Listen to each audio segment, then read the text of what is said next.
Sur cette vidéo, nous allons voir comment convertir des aires. Alors, si tu regardes à droite de ton écran, j'ai dessiné un carré de 1 cm de côté. Eh bien, l'aire de ce carré, c'est ce qu'il y a à l'intérieur, c'est 1 cm par 1 cm et c'est ce qu'on appelle 1 cm carré. En dessous, j'ai un carré de 1 décimètre et je vois que sur la première ligne, je vais pouvoir mettre 10 carrés de 1 cm et ceci, je vais pouvoir le faire sur les 10 lignes. Donc, dans ce carré de 1 décimètre de côté, j'ai pu mettre 100 carrés de 1 cm de côté. Donc, je vois que pour passer des décimètres au centimètre, je vais juste rajouter un 0. 1 décimètre égale 10 cm. Alors que pour convertir des aires, 1 décimètre au carré est égal à 100 cm carrés. Donc maintenant, regardons à gauche de l'écran. Donc j'ai fait un tableau de conversion pour convertir les unités d'air et on voit que dans chaque unité d'air, on a 2 colonnes.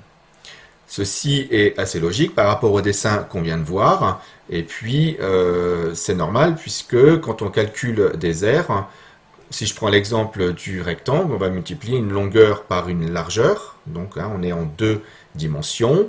C'est la même chose pour le triangle évidemment. Alors, on a mis 4 aires à convertir et on va commencer par la première, 7 mètres carrés à convertir en décimètres carrés. Le tout, c'est déjà de placer le 7. Alors, je vois que dans ma colonne, ici, j'en ai 2. Donc, je ne peux pas mettre le 7 ici, puisque sinon, je complète toute ma colonne avec un 0 et ça me fait 70. Donc, ce n'est pas 70 mètres carrés que je veux, c'est 7. Donc, le 7, il vient ici. La virgule, qui ici est imaginaire, mais 7, c'est 7,0. La virgule, elle vient au bout de la colonne mètre carré. Donc, le 7 étant bien placé, maintenant, je regarde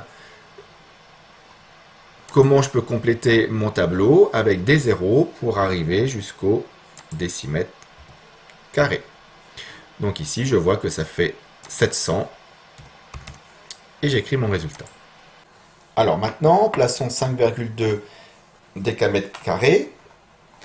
Là, encore une fois, je ne vais pas me soucier dans quelle unité je veux convertir. Il faut déjà que je place la partie gauche de l'égalité. Et donc 5,2. Le 5 vient ici.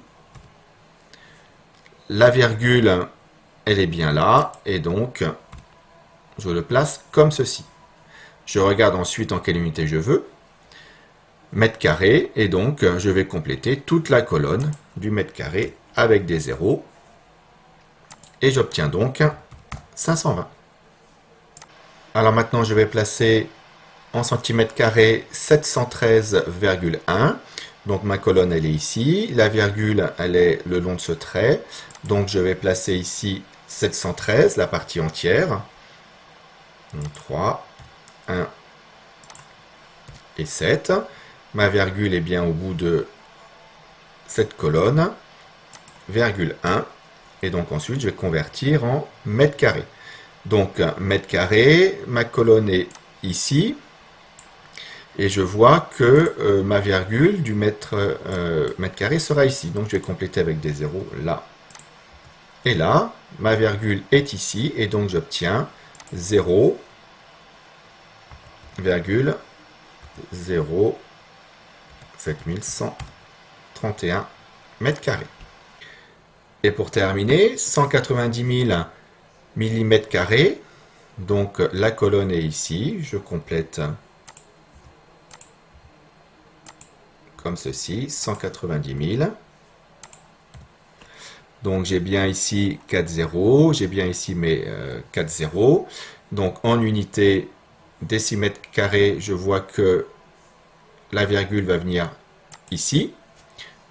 Et donc ça me fait 19, alors 19,0, bien sûr ce sont des zéros inutiles qu'il y a derrière puisqu'il n'y a que des zéros, donc j'écris 19 décimètres carrés.